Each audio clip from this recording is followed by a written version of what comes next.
we're so pleased to be part of Look North, the North Belfast Festival. And I know that we have Niamh McNally, who is sporting a very lovely Look North t-shirt, so you will know who she is. And there are programmes at the back of the room, and they have a terrific programme of events, and we're so pleased to be part of it. It is wonderful and encouraging and inspiring to see such a great turnout for this event today, which has been organised to mark the centenary of the birth of one of Belfast's finest writers, Mary Beckett. And it's a particular honour to have some of Mary Beckett's family here in the room, her daughter Anne, her son Jerry, and his wife Barbara, and their daughter Kate, Mary Beckett's granddaughter. So great to have the generations here today. And I'd like to just extend a really warm welcome to all of you, and thank you for being with us today. And we're so honoured to be holding this event around Mary Beckett, widely acclaimed for her novels and short stories, especially A Belfast Woman, A Literary Woman, and Give Them Stones. Her work did much to capture and explore the lives and experiences of women, especially working class women, and especially against the backdrop of Belfast and its history of conflict. As many of you will probably know, Mary Beckett's work is largely out of print, and I think it's fair to say that at the moment the work is not as well known as it deserves to be. So it's so fantastic to have this great panel of writers, Bernie McGill, Wendy Erskine and Anne Devlin, here to talk to us about the work, to read us some of the work, and to remind us why Mary Beckett is a vital part of the literary canon. And I know that we have an array of writers here in the audience today, so I'm just it's a fantastic event. I'm so pleased to have you all here. Bernie McGill is today's chair, and I know that she is going to introduce her fellow writers on the panel, but first I'll just introduce her. So Bernie is probably known, if you don't know her, you would certainly know the work. She's a great champion and encourager of writing and new writers, and a wonderful novelist and short story writer. She's the author of The Watch House, which was nominated for the Ireland European Union Prize for Literature, and she's the author of the novel The Butterfly Cabinet, as well as 2 collections of short stories, Sleepwalkers, recently republished by No Alibis Press, and This Train Is For which she won the 2023 Edge Hill Short Story Prize. Would you please put your hands together and welcome our panelists.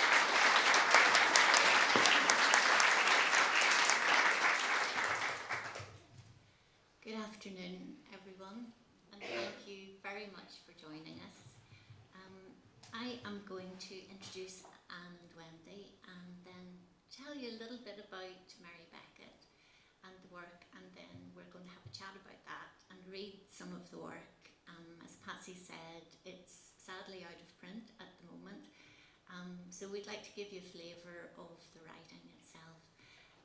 And then we are going to open the session up to the floor, and if there are people here who would like to make a contribution, like to ask a question, we may well not be able to answer the question, but there may well be someone else in the room who can, so it would be lovely to hear from you.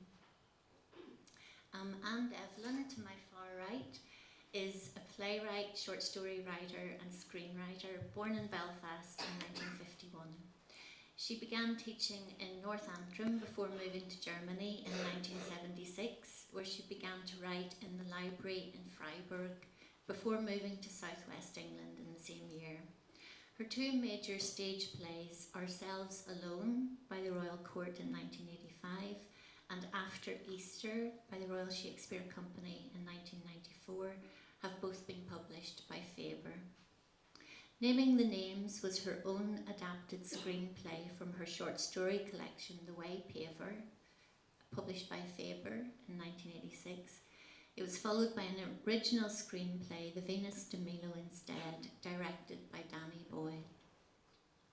Among her adapted screenplays is Emily Bronte's Wuthering Heights, very topical at the moment, but this version with Ralph Fiennes and Juliette Binoche in 1992 for Paramount Pictures.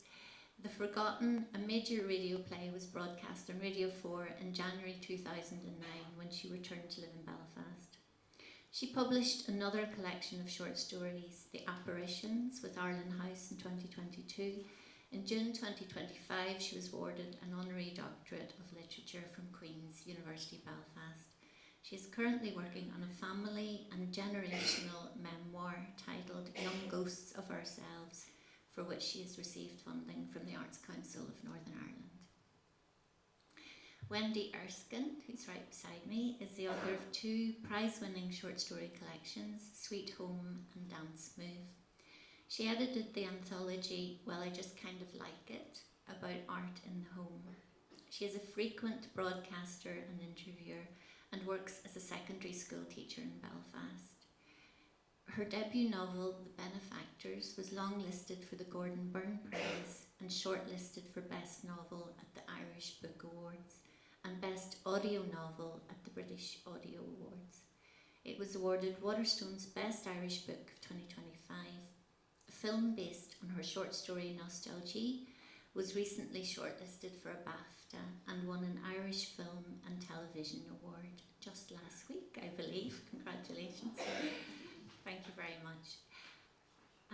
So just a little bit of a potted biography of Mary Beckett for those of you who are maybe less familiar with her work. She was born in Belfast in 1926. In 1949, so aged around 23, she submitted her first short story, The Excursion, to a BBC radio competition. The story won the competition and was the first of several that were broadcast on BBC and RTE over the following years. She published stories in The Bell magazine, edited by Peadar O'Donnell, and in Irish Writing, edited by David Marcus. She married and moved to Dublin in 1956. Her stories were published in Threshold in 1957 and 1958, but then there followed a period of about 20 odd years, 22 years or so, in which she didn't publish anything. In 1979, Sean McMahon of Pullbeg Press encouraged her to write again. Her short story, A Belfast Woman, was published in Irish Press in 1979. Pullbeg published the collection, A Belfast Woman, containing 11 stories in the following year. Her novel, Give Them Stones, was published by Bloomsbury in 1987, and A Literary Woman, her second short story collection, was published in 1990. These were followed by 4 books for children, one of which, Hannah or Pink Balloons, won the Bistow Merit Award in 1995. She died in November 2013. She's been described as a realistic but compassionate chronicler of all those tensions, domestic, social, political, which have ravaged Northern Ireland, and we'll certainly touch on some of that today. Dr. Damien Smith, writing in the Belfast Telegraph in 2013, said, "I go back to the 1980s when A Belfast Woman came out. It was the first time I ever saw the word Belfast on the front of a book, a collection of short stories. Coming from a culture of a lot of male writers is a new voice from an unexpected place."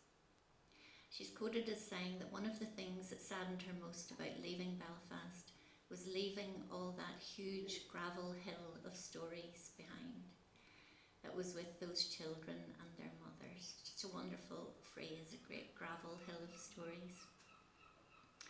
My first encounter with Mary Beckett's work was in an anthology titled The Glass Shore.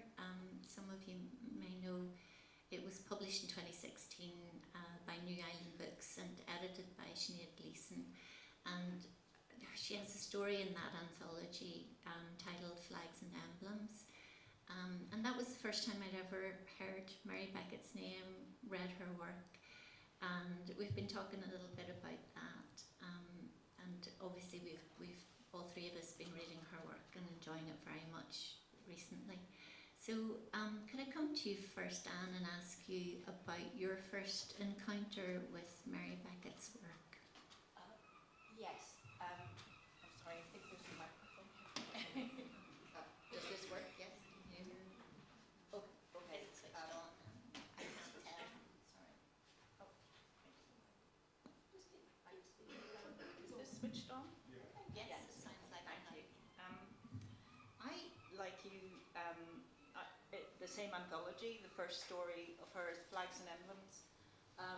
But actually, the real involvement with her comes in this year. I mean, it's that recent because she seemed to.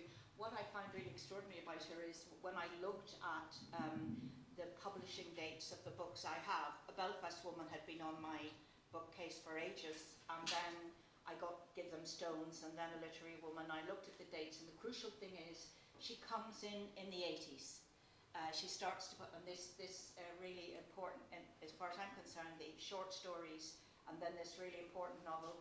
It's in the 80s, and I didn't know about her. I didn't really know her work until this winter. And what astonished me about it was I didn't know how she knew about the working class area of Belfast that she writes about. I didn't know how she knew about it, or how she got an atmosphere of what I would describe as my father's generation, my mother's generation. She's born in 1926, and I actually got a very strong sense of when I was publishing, being born later on in the 50s, what I thought was really interesting was the way, the atmosphere that she brings into the 80s with her work, and the atmosphere that I was bringing into the 80s it's such a contrast. I felt as if I was understanding my mother's generation, not the generation that I was in, and it didn't even, when I started reading it, I thought, oh, wait a minute, this is way, way back.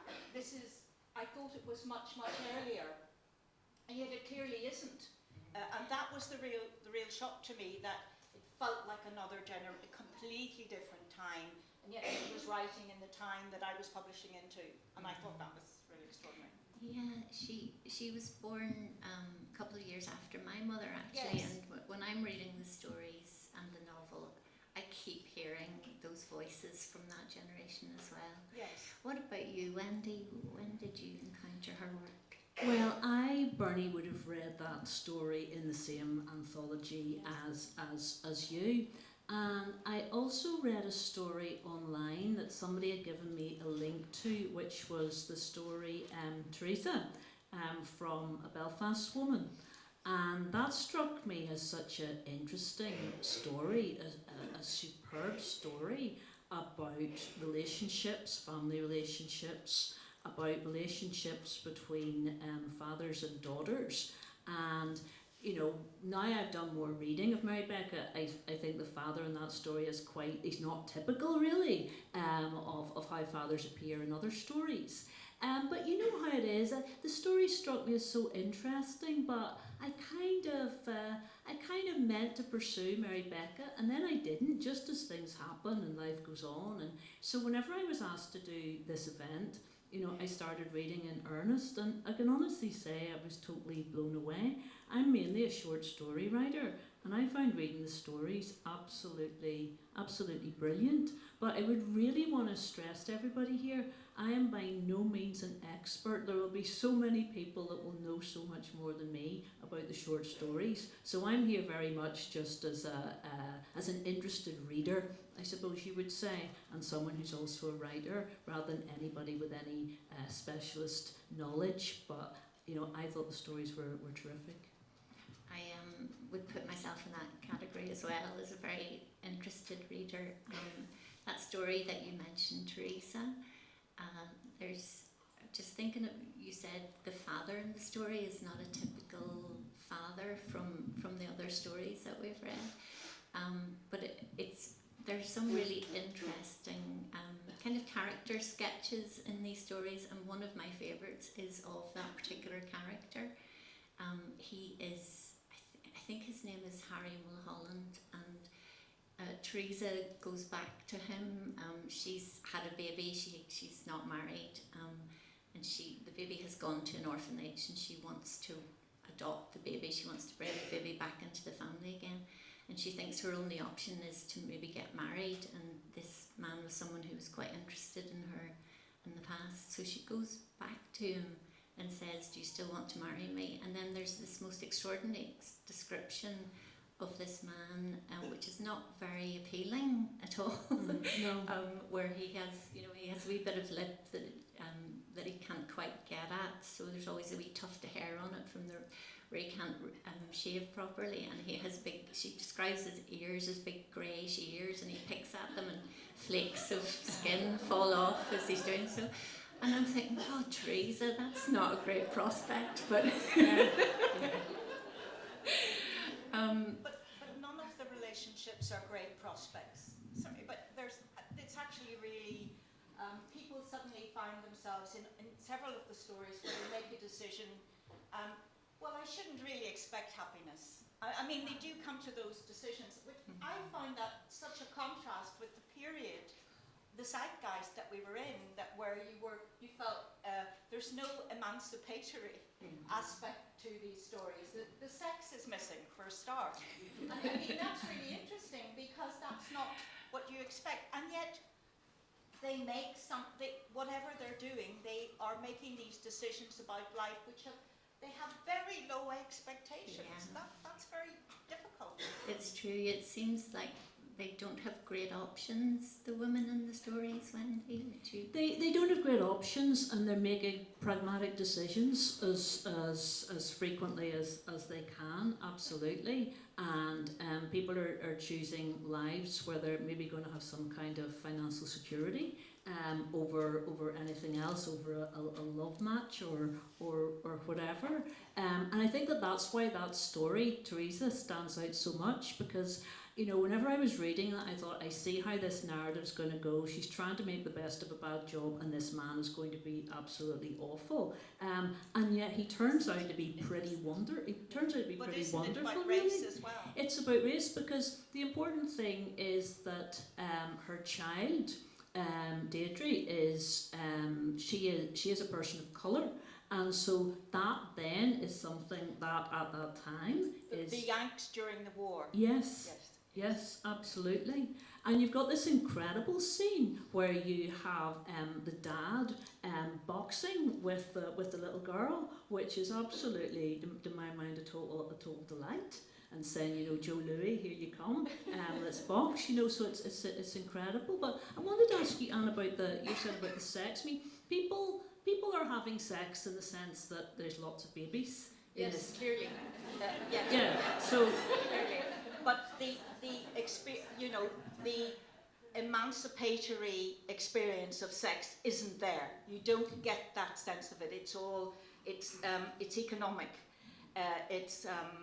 Women are tired. And the way their lives are curtailed by other people. There's a very interesting gossip level going on all the time, isn't there? Totally. So neighbours loom so large, don't they? Yes. Yeah. But see that emancipatory dimension. I mean, is that something that you imagine was very, very widespread, or was that emancipation in terms of that among a certain class of people, maybe live in a certain place? Okay, the thing about that I'm looking at the time she's publishing. She's publishing in '87. This book, around the '80s. Basically, she comes back after having her family to publish properly to bring in her new period of writing. That's a period when all this other work was going on. If you think about what was being written, it doesn't. What her work, it's to do with the age at which she's writing. I think that's really what it's about. But she doesn't, it's as if, I think there are very few stories, probably Flags and Emblems is one. Certainly, Teresa, you've picked my experience of reading this is there's quite a sense of, and certainly the novel, Martha and Give Them Stones, is very, the position she puts herself in is not what I would call convalescent. She's not getting over anything. There's a period of her being crushed. I mean, there's a spurt. She's really crushed by the circumstances. She gets to a point where she's able to talk to her husband at the end, and all of those expectations, they don't have high, she particularly doesn't have high expectations. And yet she'll get to a point where she'll say, oh, I'm not even being truthful about myself, actually. And that's the best we get to. That sense of being crushed, of there being no sense of there having been a good moment. That's what it feels like to me. There's one of the characters in one of the stories, I think it might be the Master and the Bombs. Oh, that's a very interesting story, isn't it? It's a really interesting story, but she just on that point, she says, the woman in the story at one point says, I've had little puffs of happiness. And that seems like that's all there has been. And would you've been talking about Give Them Stones, would you like to read a section from that and maybe introduce that for us? Okay, if I may. I find this extraordinary novel because it does begin, just to put it in context, it begins with a punishment beating, a kneecapping. And it's so you go, oh, we're in the present. This is revelation. And then we immediately go back into chapter 2, which is, for me, an extraordinary chapter because it begins with a beautiful sentence. At home we were reared very gently. I heard children talking about being beaten. I had seen women pulling at their children and slapping bare legs with their hands. It never happened to us. And then she'll tell you about school. She's in the position, she never puts herself in the position as the narrator of being the target, the object of she's not beaten, she gives you that right away. But she observes something, she observes violence, and it is rather, that is very, very, I think that's what's really very tough and courageous about what she's writing, and I'm just now going to read this section which I edited to give you a sense of what it is. It's about school, and remember Mary Beckett is a school teacher, and I think we've all been school teachers or are at different points of our lives, and we've all been to school. So the school on the Falls Road gave me a scholarship, but I didn't take it because I thought we had not enough money, and also because school had become intolerable to me. By that time, I was in the principal teacher's class, Miss Colleen's class, and Miss Colleen was mad.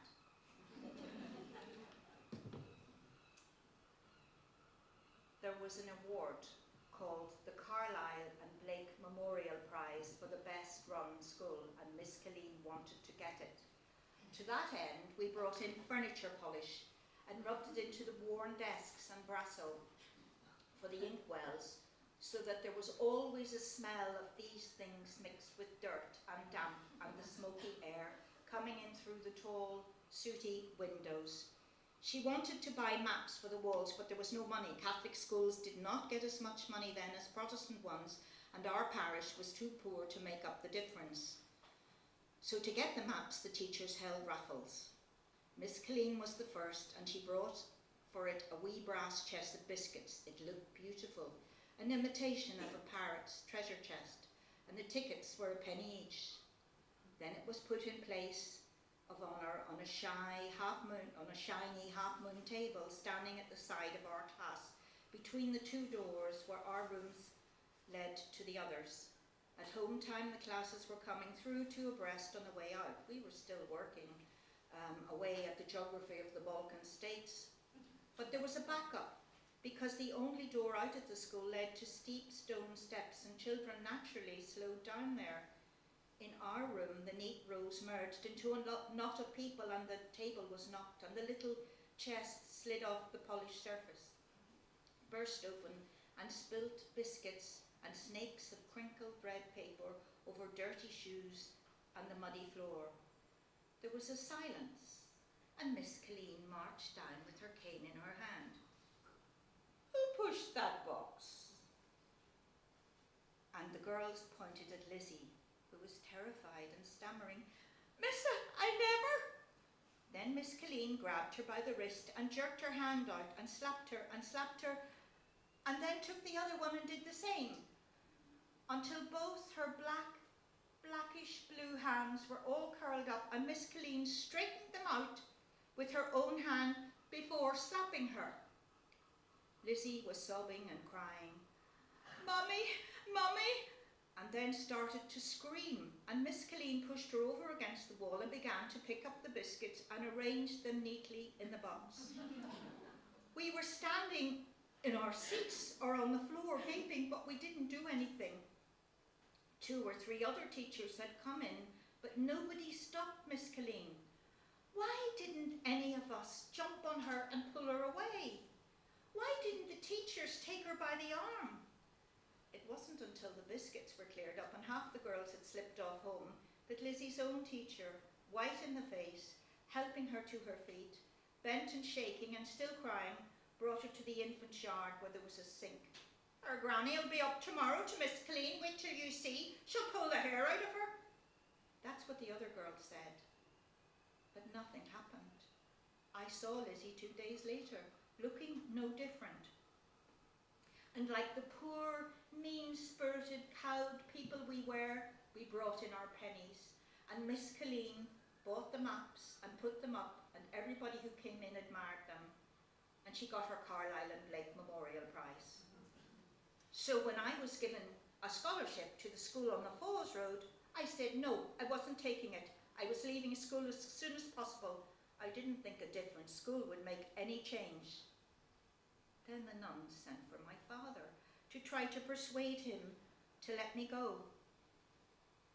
My father said, "If I was earning myself, I'd see to it that you took your chance and went to that school." And my granny said, "Well, you're not, and you've never worked, and there's no sign of you working, and I'm not going to last forever. You'll need Martha's pay." I began to say he had worked every now and again, but he stopped me, and my mother just pushed a seam through her sewing machine and said, "Nothing at all." So I didn't go. Mary Bridget did, though, 2 years later. When she got her scholarship, she said she was going to take it and she didn't care where they got the money from. On Sunday, war was declared, and my mother was making blackout curtains for half the street. Mary Bridget went to school in peace and told me every night about the quiet nuns in their long white habits and big rosary beads and the polished floors and the friendly girls. And I thought to myself even then that I'd chosen wrong, but I had decided for myself, and I was tempted to think that if my mother had spoken up for me, I could have gone all right, or if my father was not so given to not having his own way. Anyway, it was over and done with. I was leaving school at 14, like all the other children who had no money.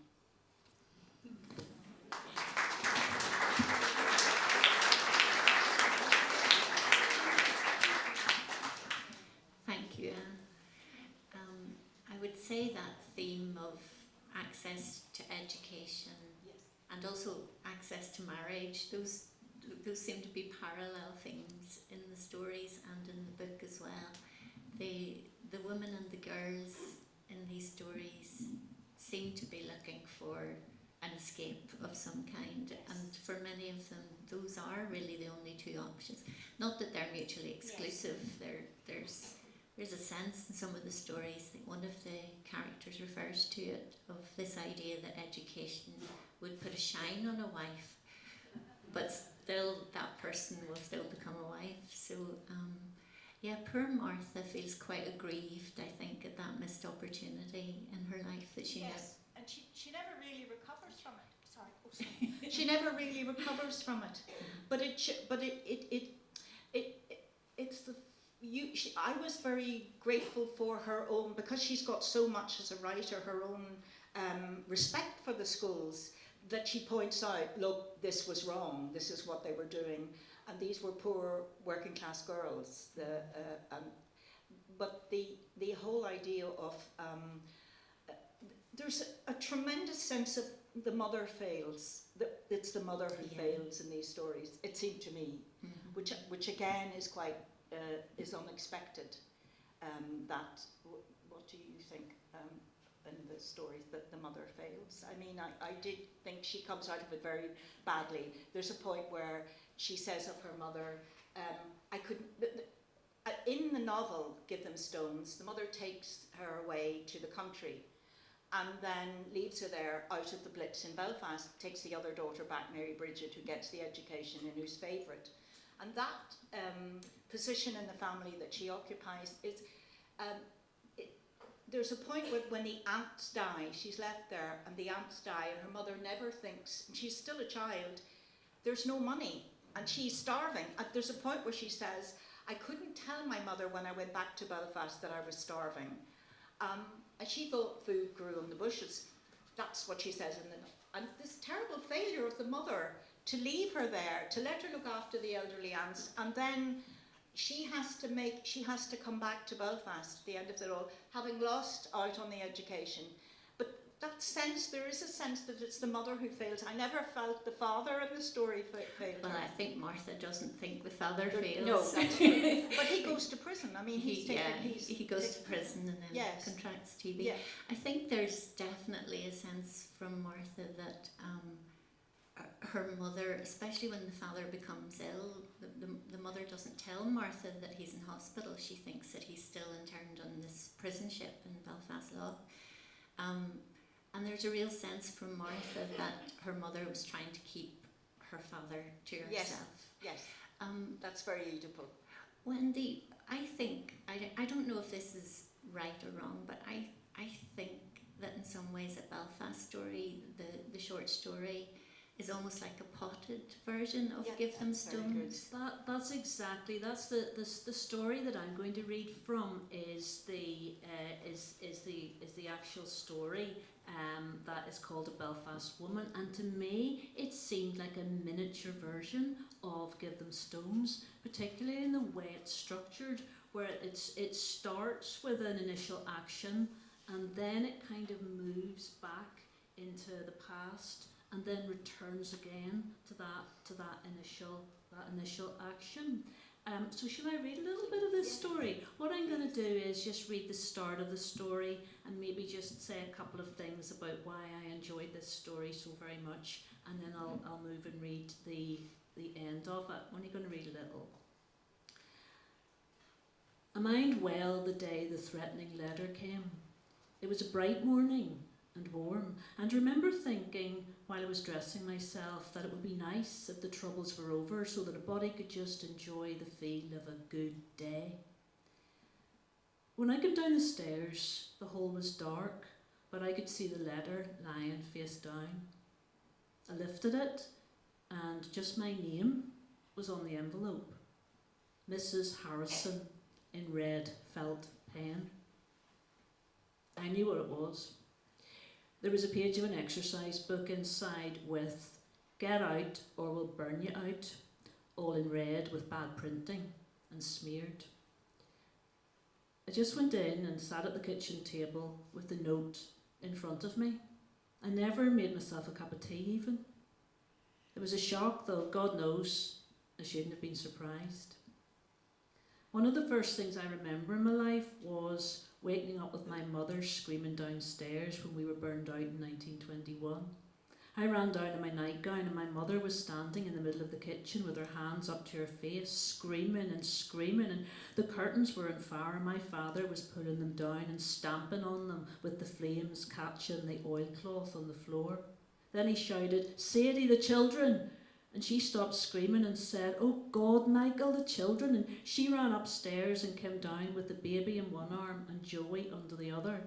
And my father took Joey in his arms and me by the hand, and we ran out along the street. It was a warm summer night and the fires were crackling all over the place and the street was covered with broken glass. It wasn't until we got into my grandmother's house that anybody noticed that I had nothing on but my nightie and nothing on my feet, and they were cut. It was all burnt. Everything they had. My mother used to say she didn't save as much as a needle and thread. I wasn't able to sleep for weeks, afraid I'd be wakened by that screaming.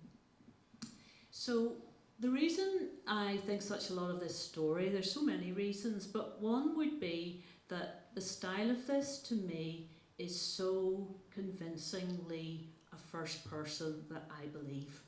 And I can read it here, and to me it nearly sounds like reportage. It nearly sounds like someone's experience.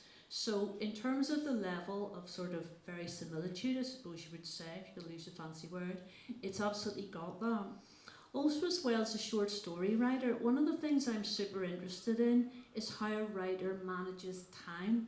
And one of the ways you can look at a short story is, rather than think of it as something linear, think of it as a bowl that holds time, so that it's a bowl rather than something that's a line into which you can deposit all sorts of aspects of time. And to me, that's how this works.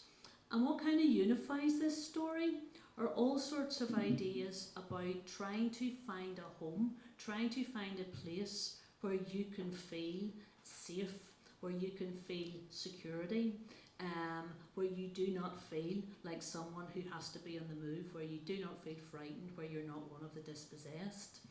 And so throughout this story, we keep returning to ideas of people being burned out, 1921, 1935, 1972, and people are having to leave all of the time. And it means then that even in the story, people's relationships with others are conceptualised in terms of shelter.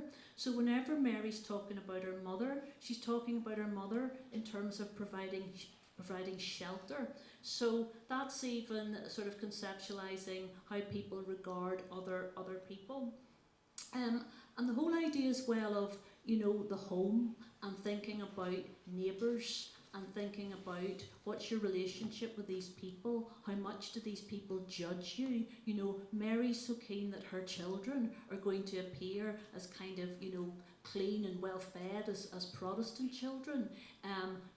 Whenever her mother comes round wearing the shawl, she's thinking about how are other people going to view her mother whenever she's wearing this particular shawl.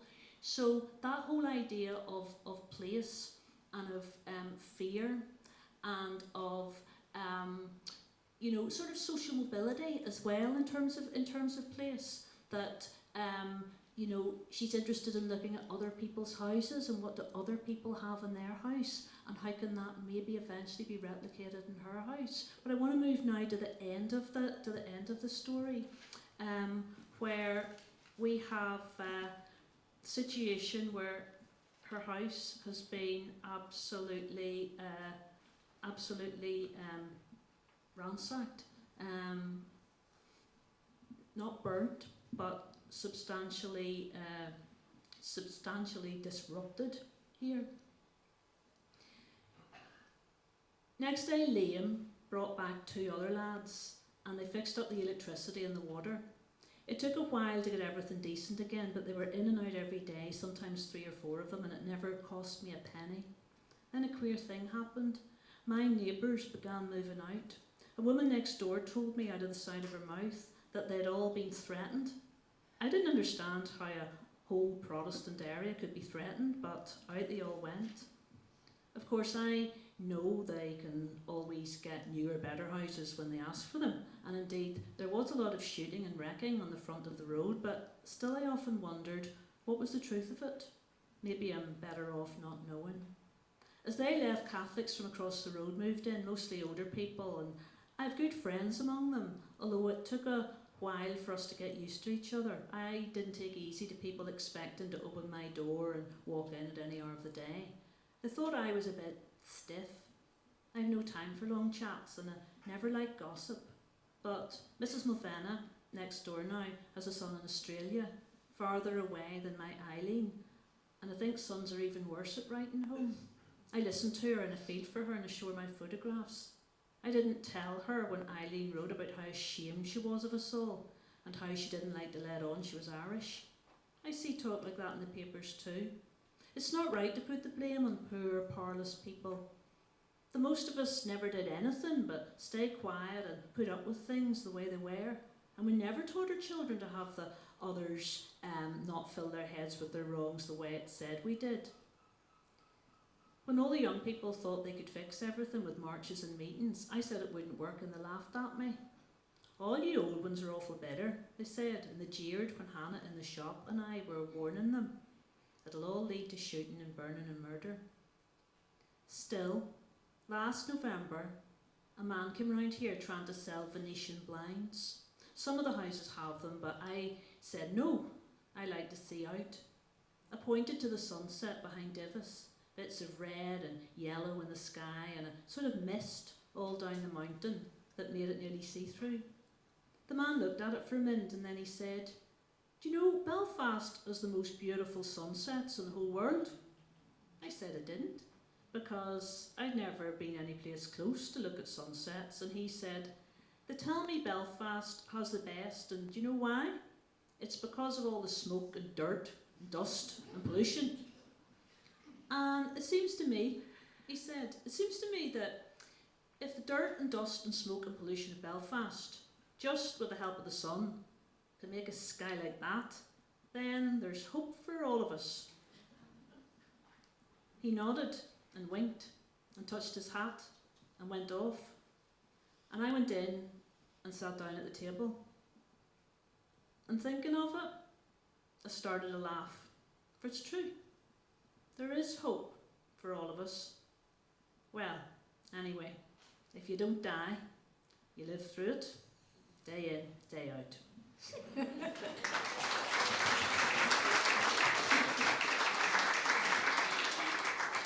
Thank you very much. It gives such a wonderful flavour, both those readings of the writing and the connections between both the novel and the story. One of the things about that is that the children kind of let Mary down, you know, and we're talking about mothers letting people down, but neither of the children really, well the son's a bit more used, but the daughter's in Canada and doesn't really want too much to do with her. Mm-hmm.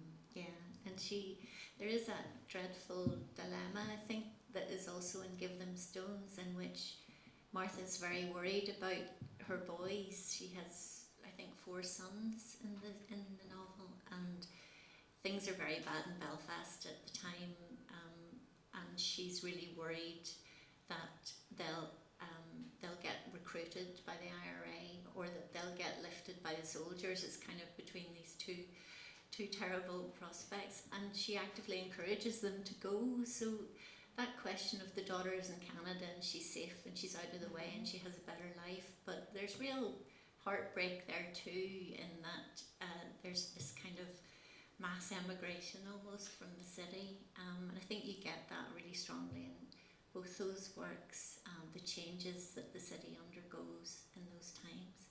I'm from the country, and I love the stories that are based in the country as well. So I just wanted to read a little bit from this story. This is called Ruth, and it's a story.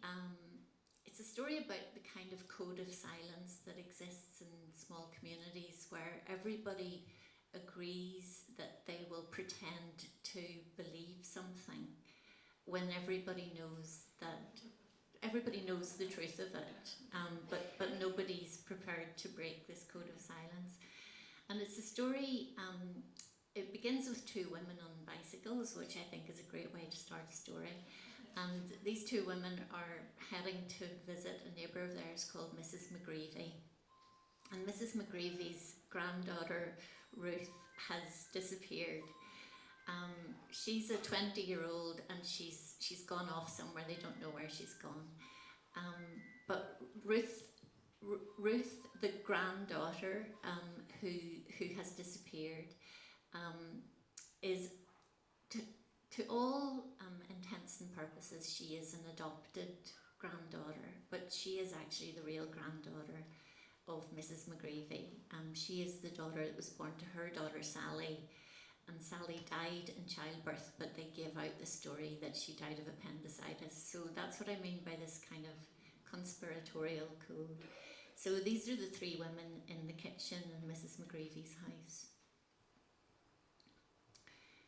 She was my own flesh and blood, Mrs. Gormley, and the words spoken for the first time caused excitement in the other 2. She was my own flesh and blood and Ever's, and we gave her a roof and food and clothing from she was 12. But what more could you give her? Mrs. Gormley asked, puzzled. What more was there to give? Love. The words stood alone and strange in the kitchen.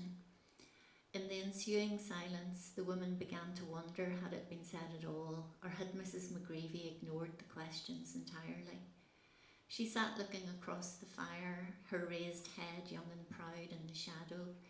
Then she turned to them vehemently. Do you see that wee dog there? If it cowers away from us, nervous, or grows surly and growls, I speak all soothing to it, so does Ever, and strokes its ears and softens his voice and goes on saying, poor wee Curly, until it sits up close to his legs. And Arthur will feed it bits of his dinner right here at the table. But when Ruth came here 8 years ago, did we do for the child what we do for the dog? We did not. It's a safe thing to show affection to a dog. It doesn't refuse it, or if it does, your pride isn't hurt. But if a child snubs you, that's a wound, and people like us don't risk it.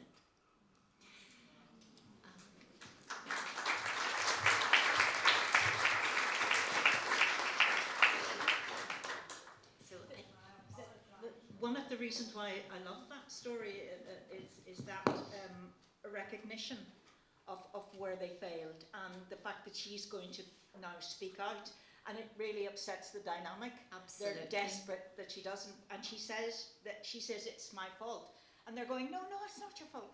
But she says something really perceptive about communities, and she says, there was no call for me to model myself on everybody around me. Not conformity. She gets it. Mary Beckett gets what conformity does. That's a great way to finish. Thank you very much, Anne. I just want to say a very quick thank you to the audience. Thank you to Patsy and to the Linen Hall and to Neve and to Look North Festival. And thank you very much to Anne, Devlin and Wendy Erskine for your contribution.